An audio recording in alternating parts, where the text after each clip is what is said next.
with the changes in the CBA, you're not going to be as penalized if this issue were to arise at the NFL level, and you've got all this natural ability to work with. So this is a high upside pick for the Washington Redskins, and I think the CBA helped him in this regard. Listen, Lewis, what's your concern here? Because he did have a couple of disciplinary issues, and one LSU source told Yahoo Sports that he's a follower, not a leader. He makes it tough to trust him. He's not reliable. Discipline issues in all 3 years at LSU. Yeah, what that's going to mean is starting with head coach Ron Rivera, he's going to have to set the tone and set the record straight. And he's someone who commands the respect of people who have had troubled past, and because they know that he has walked in their shoes as far as being in NFL locker rooms. He's someone who has played the game. So I think what will also be important is that the natural leadership that is on the Redskins roster right now will have to wrap their arms around a player like this and make sure that he toes the line, because he does have upside. There's no question about it. And to get someone on the football field that has his kind of upside really is a win for the Redskins at this point. They just have to make sure they keep him on the straight and narrow as far as his decisions off the field. Well, that is going to be the struggle there, because that was the problem at LSU, but hopefully those things are behind him now as he realizes there's a paycheck that goes along with this, and you can be moved on from pretty quickly. Your scholarship goes away a lot faster in the NFL than it does in college when they try and hang on to you for a few more years because they've invested that in you. So we'll see what happens with Sadiq Charles. Again, he goes to Washington, the first pick after, as Adam Schefter broke the news, that they have traded away their tackle Trent Williams to San Francisco. Meanwhile, the Raiders are on the board, and let's find out what they're going to do.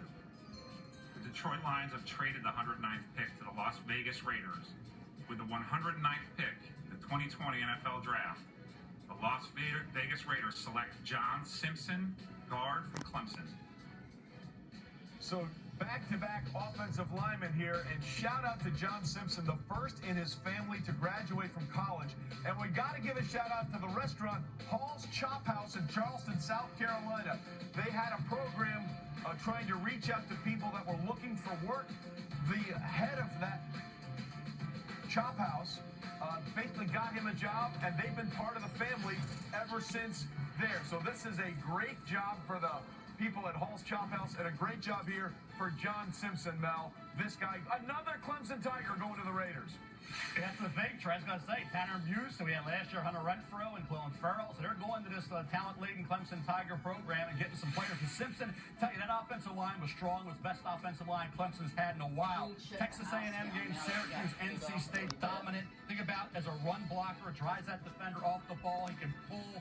Not dominant in pass protection. The plays, heavy hands at times. He knocks defenders off their path. A guy that I think is a good prospect, not great, but I think as a guard going to the Raiders, certainly to help Derek Carr and that offense along the interior.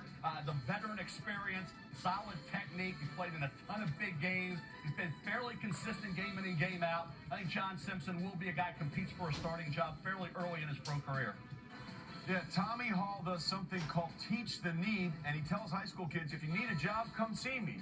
As you look at the board that the Raiders have drafted, he said very few people actually take him up on it. John Simpson did. And by the way, Hall's Chop House, really good steak. They're hoping they got really good beef, as John Gruden and Mike Mayock and company very, very excited about the pick. Another one of those Clemson Tigers going to the Vegas Raiders. The draft is underway, and we are thumbs up across the board. Stay with us. We're just getting started. So if I'm hearing you right, Daniel Jeremiah, you're telling me he was able to rise up because he was able to rise up. Well done, Trey. Thank you. Just want to make sure we got that right. Ladies and gentlemen, enjoy it. Day 3 of Andy Reid's Tommy Bahama Floral Shirt Collection. Listen, if for no other reason, the draft should be 10 days, just so we can see 10 straight days of Andy Reid's Tommy Bahama shirts. It's what we need to get going here. Meanwhile, stop me if you've heard this. A tight end from Stanford has been drafted. Colby Parkinson becomes the latest, the 7th tight end from Stanford to be selected in the draft since 2012. He goes to Seattle. Only one drop on the year for Colby Parkinson. Yeah, Colby Parkinson is a tall drink of water when you watch him go down the field. He showed up at Stanford at 220 pounds, and David Shaw was planning on redshirting him. but he was too valuable down in the red area. They could just throw these jump ball fades up to him, and he was able to produce points. He's going to need to add some strength as an inline blocker, but what you see right here is his ability to be on the outside, go up and catch the ball over defenders, especially down in the red zone, and he can run a little bit down the seam. So a little bit of a project here as a pick, but you can't coach that size and you can't coach those ball skills. Well, listen, we may need a tight end flow-off between Colby Parkinson and Dalton Keene because the mains are strong. Back-to-back picks in the secondary from Louisiana Tech, with Robertson going to the Raiders over a guy who has tremendous ball skills. Like 5'8 and a half, 187 pounds, but he had 16 pass breakups, 5 interceptions this past year. Also had 8 tackles for loss, had 3 picks in one game against Southern Miss. What he lacks in height, he makes up in those great ball skills. He's like a wide receiver playing corner, plays with that swagger, makes his presence felt against the run.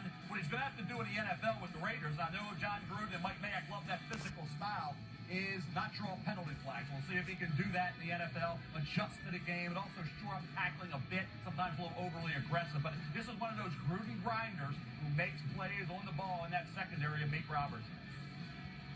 And Mel, if there weren't some concerns medically with his hips, he would have been long gone right now. I think you can make a case he's the best nickel cornerback in this entire draft. You referenced that production, the 14 interceptions. To me, I saw a little bit of Pac-Man Jones with his ball skills and his toughness. You watch him against Texas. I know he's 5'8". He goes up against Colin Johnson, one of the biggest wide receivers in this draft class, and he jumps him at the line of scrimmage. He's got some bulldog in him. You can see why Mike Mayock and John Gruden have an affection here for Amik Robertson. Yeah, DJ, you talked about that health issue. Surgery to repair a torn groin muscle on January 17th, and ultimately led to his decision to not participate in workouts at the Combine. So there we see what the Raiders have done. Henry Ruggs was the first wideout off the board, and now another Clemson player. They're all flocking to hang around with Curtis Renfrow. That's what it is. Then you have Amik Robertson, the cornerback, out of Louisiana Tech. By the way, we finally